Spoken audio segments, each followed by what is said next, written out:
La restructuration d'un foyer à l'ILFIF fait grand bruit. Le plan de réhabilitation du foyer de travailleurs migrants va transformer la salle de prière de ce foyer en un logement de fonction. Le bailleur Areli souhaite commencer prochainement les travaux et ne prévoit pas d'y inclure de local culturel aux grandes dames des fidèles. Une grosse surprise, vous en doutez, à l'annonce de cette nouvelle, car depuis plus de 30 ans, les musulmans viennent ici par centaines pour prier. Je vous propose d'écouter les réactions de Mbaye Diouf, président de l'association Culture des musulmans de Lille.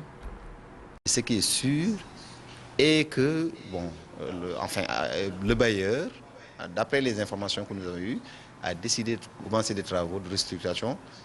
D'abord, il va falloir que cette salle disparaisse. Et ça, on n'apprécie pas. On voudrait vraiment garder cette salle. Car elle a été, de tout le temps, plus de 35 ans, le lieu dans lequel le culte est assuré, les prières, et on a fait de grands investissements. Florence Cassay sera-t-elle libérée? Ses parents veulent encore y croire après leur rencontre d'hier avec le chef de l'État. Nicolas Sarkozy s'est entretenu pendant une quarantaine de minutes avec les parents de Florence Cassay, leur avocat Franck Berton et le député du Nord Thierry Lazaro. L'Élysée a confié son optimisme quant au pourvoi en cassation. Florence Cassay a été condamnée au Mexique à 60 ans de prison pour complicité d'enlèvement. La jeune femme de 35 ans clame toujours son innocence. Son pourvoi en cassation repose désormais sur une vidéo mettant en scène son arrestation, vidéo qui a été tournée au lendemain de son interpellation réelle. Les obsèques du gendarme Christophe Lugier, cet homme de 37 ans et père de 3 enfants, a trouvé la mort lundi matin sur la départementale 157. La cérémonie s'est tenue à la caserne du quartier Baudimont à Arras. Le gendarme décédé était en mission au moment du drame. La gendarmerie lui a rendu les honneurs militaires et la médaille d'or de la défense nationale à titre posthume lui a été remise. Le gendarme a perdu la vie à Thérouanne alors qu'il roulait sur la départementale 157 avec un collègue qui lui s'en est sorti indemne. Leur véhicule a été percuté par un tracteur de poids lourd. Une enquête est ouverte pour déterminer les circonstances exactes de ce drame. En bref, la démolition de l'usine Stein à Lys-les-Lannoy a commencé. Une page se tourne donc pour ce symbole qui a longtemps représenté la lutte des salariés face à leur exposition à l'amiante. Les engins de chantier sont sur place et ont commencé le travail. Une démolition qui devrait durer environ 2 mois. À terme, sur ce site, on devrait retrouver un quartier économique constitué de logements et de commerces.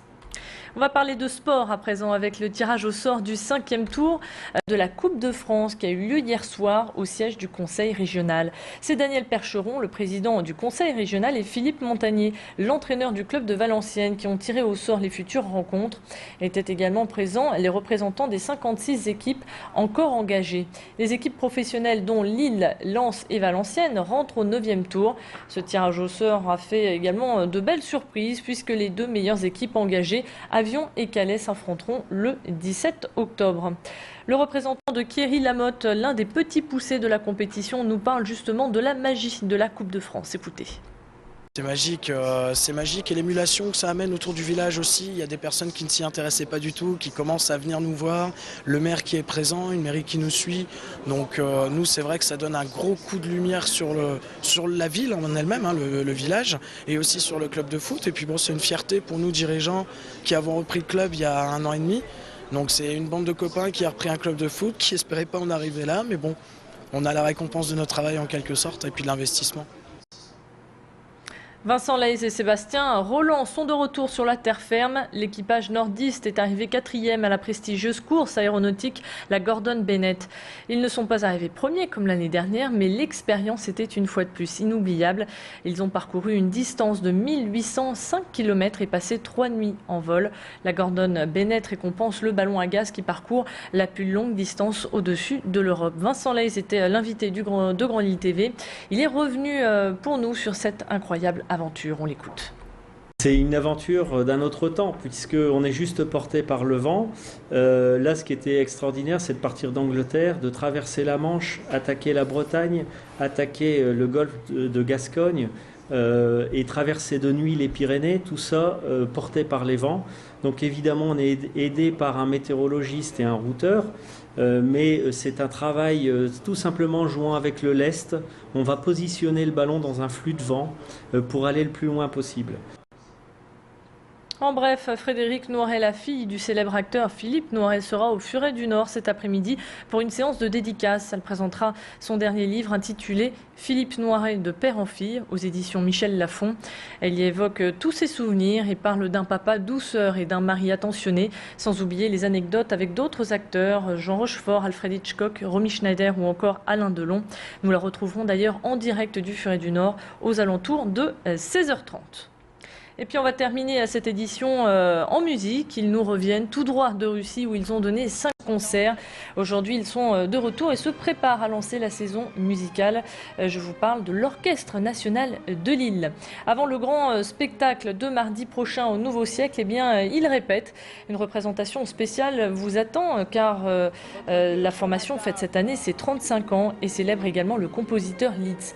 Maurice Ravel, Ernst Chausson et Camille Saint-Saëns seront aussi à l'honneur. Jean-Claude Casatsu nous donne plus de précisions sur le programme de cette rentrée. Écoutez. L'intérêt de ce concert, je crois, réside dans le fait que, bon, d'abord, on va retrouver notre cher public, mais surtout, c'est l'année Liszt. Cette symphonie est dédiée à la mémoire de Liszt qui adorait Saint-Saëns, Ravel adorait Saint-Saëns, Berlioz adorait Saint-Saëns. Bon, Ravel n'aimait pas beaucoup Berlioz, mais il se trouve qu'on joue Berlioz, Ravel, Saint-Saëns au programme, avec La mort de Cléopâtre notamment, qui est une œuvre rarement jouée et chantée par Sophie Fournier. Et puis aussi un concert avec un de mes violoncellos, Fernand Yatchou, qui jouera le poème de Chausson et Tzigane de Ravel. Voilà, c'est la fin de cette édition. Merci de l'avoir suivi. On se retrouve dans un instant. Restez avec nous.